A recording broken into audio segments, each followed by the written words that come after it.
Salut à tous et bienvenue sur Star Wars Légion France. Alors pour commencer, tout d'abord, j'aimerais vous souhaiter une heureuse et une joyeuse année 2020. Plein de bonnes choses pour vous, mes meilleurs vœux. J'espère que vous aurez la santé et plein de réussite à vos jets de dés. Donc le sujet de la vidéo aujourd'hui sera pour les débutants comme pour les joueurs confirmés. On va parler du tour 0.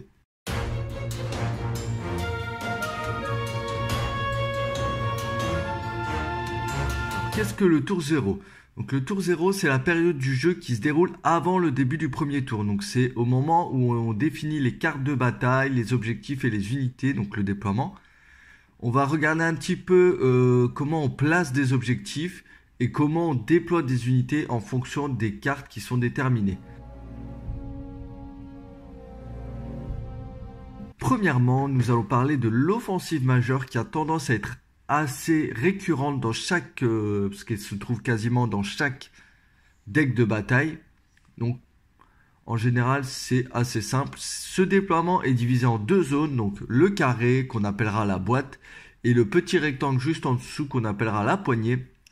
Donc autrement dit, il faut essayer de placer ces objectifs au-dessus de la boîte ou entre la boîte et la poignée. Car si on les met à gauche, ça les expose à l'armée adverse tout simplement. Si elle a plus de portée que vous par exemple, elle peut caler une position et du coup vous canardez alors que vous allez aller chercher votre propre objectif. Ensuite pour la longue marche et la ligne de bataille, donc ces deux déploiements qui partagent certaines similitudes. Les deux déploiements impliquent que les armées adverses se regardent directement, donc l'une en face de l'autre. Donc dans ce cas, il est préférable de surveiller le terrain pour, si vous êtes joueur bleu, choisir le côté qui vous semble le plus favorable. C'est logique. Et de regrouper donc vos objectifs de ce côté. Ensuite, pour les positions avancées, donc pour moi, c'est le déploiement le plus simple pour le placement des objectifs, car la taille du champ de bataille éligible est beaucoup plus grande et elle a tendance à être plus éloignée de la zone de déploiement de votre adversaire. Donc comment faire pour les positions avancées? Vous imaginez une diagonale en fait sur la table, donc qui va d'en haut à droite, en bas à gauche de votre zone, et vous placez vos objectifs dans cette zone triangulaire qui se traduira généralement par des objectifs sûrs et qui sont relativement faciles à aller chercher. Donc ici, pas besoin de prendre de gros risques. Ensuite, pour la confusion, bien que ce soit un des déploiements que j'apprécie le plus, c'est l'endroit, c'est vraiment la carte où les choses deviennent intéressantes. Les zones de déploiement étalées comme ça, il y a un peu le caractère aléatoire de la construction des tables, parce qu'évidemment, une confusion sur une certaine table ne sera pas du tout la même confusion sur une autre table. Il n'y a pas de règle rapide pour placer les objectifs ici. Cependant, il y a quelques stratégies de déploiement à garder à l'esprit. Donc la première stratégie consiste tout simplement à larguer une unité sacrifice dans un coin et garder le reste de vos forces d'un autre côté.